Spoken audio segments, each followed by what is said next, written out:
Is the president telling us the truth that the rising gas prices are not his fault?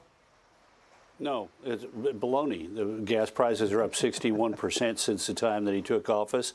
Part of it is because of the overhang of the pandemic, but the other part of it is the anti-energy actions that this administration has taken, putting a halt on new leasing, taking ANWR off the table, saying they're going to have new taxes and regulations. And not only that, but this whole thing is a kabuki. It is a fake action to try and look like they're doing something about it. Think about this, 50 million barrels. Now, in reality, it's 32 million barrels because 18 million barrels were already authorized by Congress to be sold in order to gain revenue for the government to pay for all these, for part of this spending program. So it's only 32 million barrels. Now, why is that important? Because America uses 19 million barrels of oil a day. So they've just, between the 32 million that the administration has actually doing and the 18 million that Congress already told them to sell to make money, that's 2.6 days worth of energy for the United States, oil and gas. Now look at this. We're also doing this, they say, in cooperation with countries around the world. China, India, Japan, South Korea, and the United Kingdom. Well, the only country out of this that produces much oil and gas is China. India produces 1 million barrels a day. Japan, 123,000 barrels a day. South Korea, negligible. The United Kingdom, negligible.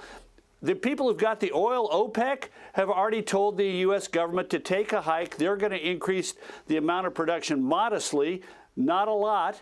And they've already told the administration, we're not going to help you solve your problem. And so now we announce we're cooperating with people who don't have oil and gas. Yeah, so Karl, this energy release is going to give us 2.6 days of energy for America. That's unbelievable. But Mick, I want to get your reaction to this because the Energy Secretary Granholm, she made a statement and didn't know how much oil the U.S. consumes. Take a look.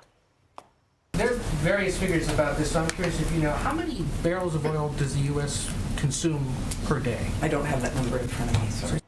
Mick, you and I were both in politics together. I can't believe that she wouldn't know the answer to that question. It's like a teacher not knowing how many kids are in his class. What do you say to that? Yeah, that's the type of stuff that gets you fired. It just does. It's the type of thing that makes the president look bad. And again, it's the one thing you cannot do as a cabinet member is make the president look bad. It's an easy number. It took me 15 seconds to find it out. What that means is they're not doing the work necessary to prep at the Energy Department for a press conference, which makes you wonder what they're doing with their time. And my guess is, to Karl's point, they're spending their time trying to figure out how to make us produce less. Keep in mind, under the Trump administration, we were net exporters of energy. The price of gas, Sean, it's pretty simple. You and I understand this. It's supply and demand. The more supply, the price goes up. The more demand, the price goes up. Or excuse me, the more supply, the price goes down. We're in a situation now where this administration is limiting our own ability to get our oil and natural gas to market, and that is driving the price up. What people don't want to talk about is the fact we don't buy any oil from OPEC. We really don't. Most of our oil that we buy from overseas comes from Canada and to a certain extent Venezuela. We don't buy it from the Mideast. Most of what we consume here in the United States, we make here. And when the Biden administration has changed their policies, it's had a direct impact on how much you and I and everybody else is paying at the pump. And the Secretary of Energy needs to know that or else she needs to go. So, Mick, you and I saw this firsthand. We served in Congress together on the Financial Service Committee.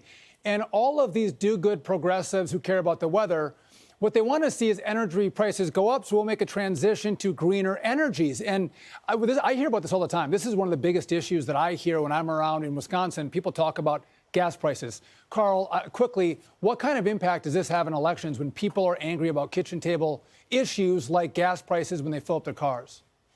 Well, obviously, it's a big reason why the administration has such lousy marks on the economy, inflation, and jobs.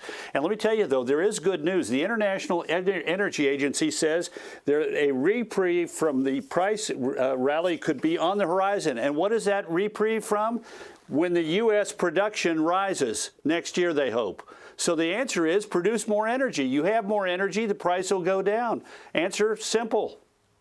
Yeah, I know it is simple. Gentlemen, listen, I want to thank you guys for both joining me tonight and for your insights.